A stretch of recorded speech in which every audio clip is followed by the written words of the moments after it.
Welcome to AMS Eds. Today, I'm introducing you to topographic map learning. We are getting into a very interesting part of learning geography, that is, map reading and map marking. But I'm surprised that there is a growing tendency among students to think that map work is very difficult. I can't accept this outlook because you, today's generation, are one of the most brilliant with technology and latest innovations.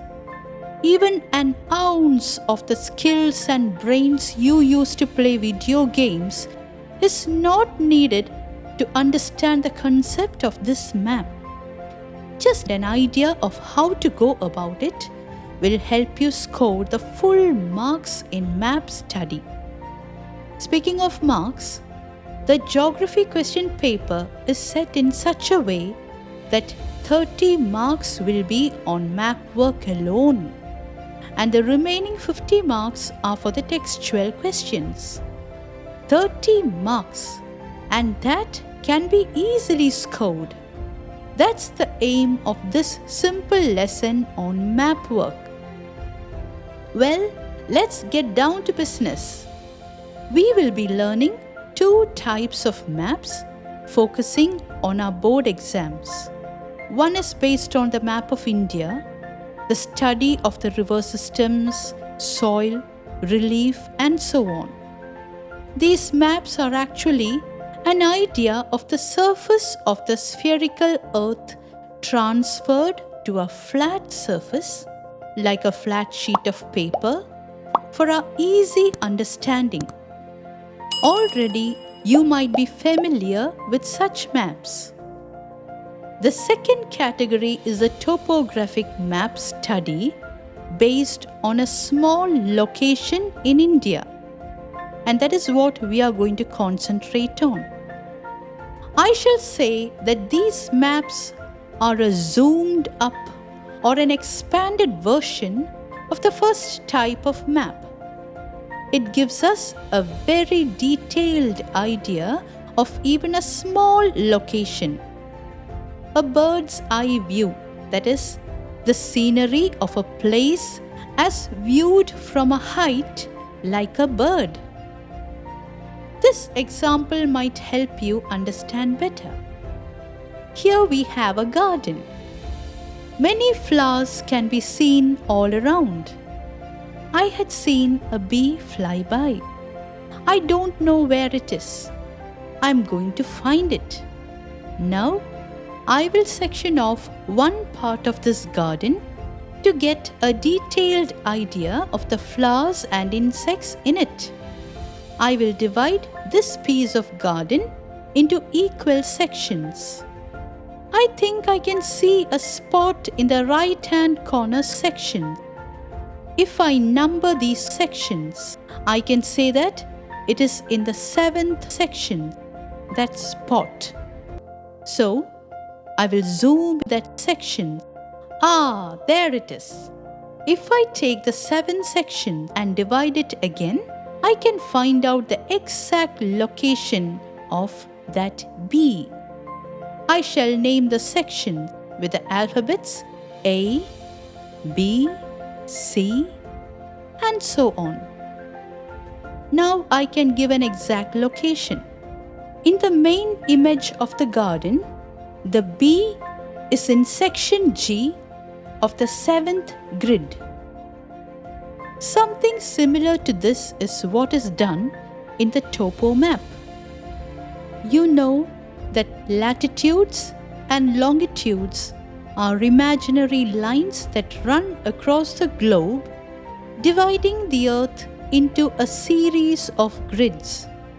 Similarly, the Indian subcontinent and its neighboring countries are also divided into 4x4 degrees of latitudes and longitudes, and they are numbered as 1, 2, 3, 4 up to 137. This is done in order to get the most accurate details of even the smallest areas, as we did with the garden.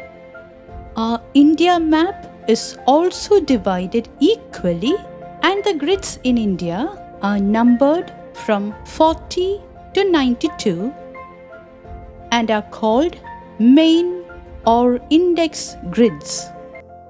The grid marked 45, that mainly includes a major portion of Rajasthan, is the one taken for our map study according to our ICSE syllabus. Each of these main or index grids are divided again into 16 parts and named as A, B, C, D up to P. When we divide grid 45, it will be like this. Each of these alphabetical columns are degree sheets.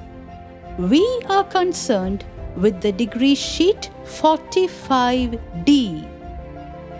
When we enlarge it, it gets divided again into 16 sections, which we will number from 1 to 16. Here I want you to take particular note of what I am going to mention next. The columns numbered 7 and 10, called 45D7 and 45D10, are the map sections taken for our topographical studies. There you have it.